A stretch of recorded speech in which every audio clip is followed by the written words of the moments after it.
Chapter 5 is the one that I thought I would get in the most trouble for writing, you know. I figured people would be all over me for this, and so far they haven't been, but they still might be. So, and it's called, Do Not Let Your Children Do Anything That Makes You Dislike Them. And I thought that would be contentious, first of all, because people would think, well, I never dislike my children. It's like, really? Really? Really? You know, you're going to really tell me that? God! So the idea that parents can't dislike their children, it's like, God, how naive can you get? It's just, that's just, if you think that, man, I don't even know where you'd start to straighten yourself out. I could never dislike my children. It's like, yeah, well, those are the people who produce the most monstrous children, too, I can tell you that. So, and then there's this idea that Jung had, which I really love, which is the idea of the shadow. And, you know, it kind of got pop psychology and trendy, sort of among the New Age types, too. But one thing I can tell you about Carl Jung is no matter what else someone might say about him, he is absolutely not New Agey. If you read Carl Jung and you understand him and you're not terrified right to the depths of your soul, you haven't understood a damn thing you've read. And one of the things that Jung said about the shadow, which is the dark side of humanity, the dark side of each individual, was that its roots reached all the way to hell.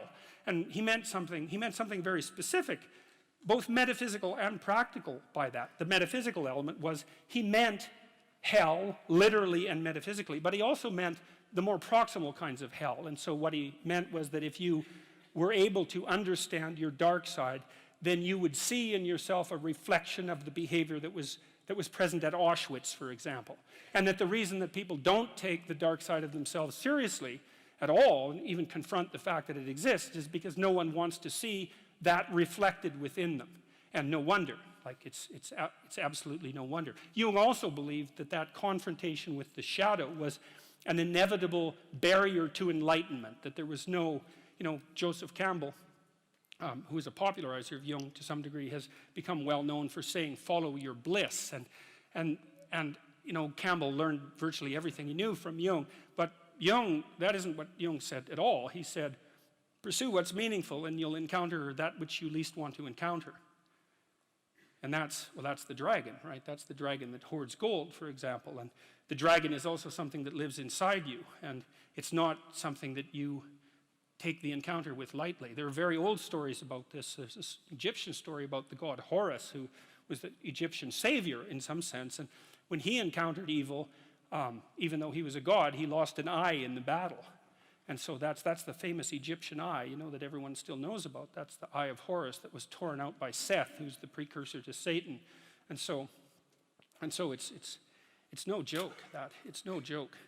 Back to children. See, I kind of knew this when I had my kids. I'd already undergone that to some degree and understood what it meant to be a bad person, a terrible person. And one of the things I knew was that manifested itself in families all the time. Tyrannical father, overprotective mother, more rarely overprotective mother, overprotective father, tyrannical mother. It's usually the other way around. And the terrible pathological familial drama that Freud made much of in the early 20th century. I'd seen that in many, many situations. Dismal, brutal, awful. And I've seen parents punish their children. And you can also take a page from Nietzsche if you really want to punish your children, or anyone else if you have someone you're interested in punishing, including yourself. You don't ever punish someone you really want to punish for doing something wrong, because that's actually a bit of a relief to them. You know, that's the theme of Dostoevsky's Crime and Punishment. The murderer gets away with it, and it's a relief to him when he gets caught. It's like, no, if you really want to punish someone, you wait till they do something good, and then you punish them. Because that'll teach them. You maximize the hurt that way. You decrease the probability that they'll ever do anything good again. And I'll tell you, man, if you want to have a good relationship with someone, that's one thing you don't do. You open your bloody eyes, and if they do something that you would like them to do again, then you tell them how much you appreciated the fact that that happened, and you hope that it replicates, you know. You see, if there's one thing you can take away from tonight's lecture, that's an extraordinarily useful thing to know. Watch, and when people do something that they should do more of, say, look, I saw that you did this specific thing. I saw that it took some effort. Here's what it meant. Here's how I observed it. It's like, keep that up. And man, if you love someone, you do that to them. That's encouragement. That's such a great thing. So Anyways, back to children. So I already knew that I was a pretty decent monster by the time I had kids, and I thought, well, my kid's little, you know, like a baby or 2-year-olds, like I'm a horrible monster, and so there's an uneven power problem here. I better not let that child do anything that really makes me angry. You know, now and then you hear about something horrible that happens. When I was in Boston years ago, I read about a woman who plunged her 2-year-old daughter's arms into boiling water. You think, well, how in the world can that happen? It's like, well, you know, she's probably hungover. She probably just lost her job. She was probably desperate in 6 different ways. She probably didn't have any decent disciplinary strategies for children. She probably didn't have anyone helping her. She was bitter and resentful and angry, and the child misbehaved at exactly the wrong moment. And like, you're going to be around your children a lot, and so you might want to have it so that they don't misbehave at exactly the wrong moment. Because all hell can break loose if they can, and I didn't want that to happen. And I knew that it was easy for people to hate their children, even though they mouth the words that they love them all the time. I saw very little evidence of that in many situations. And so one of the things, you know, you have a natural affinity for children, and even more, maybe a more powerful natural affinity for your own children, so that's a good start. But you don't want to set them up as an enemy against you. You don't want to allow them to engage in the kind of hierarchical challenge that makes you irritable and resentful. That's not a good idea. And if the things they do make you dislike them, the probability that they will make other people dislike them is extraordinarily high. And so you can consult your own irritability. And you can say, look, kid, I used to tell my kids this, you know, when they were 3 or 4. I'd say, look, I'm not in a very good mood. And I'm likely to be unreasonable, so it'd be best if you'd go in your room and play for a while. It's like, I like you, man, you're a great kid, but like, get the hell out of here for a while.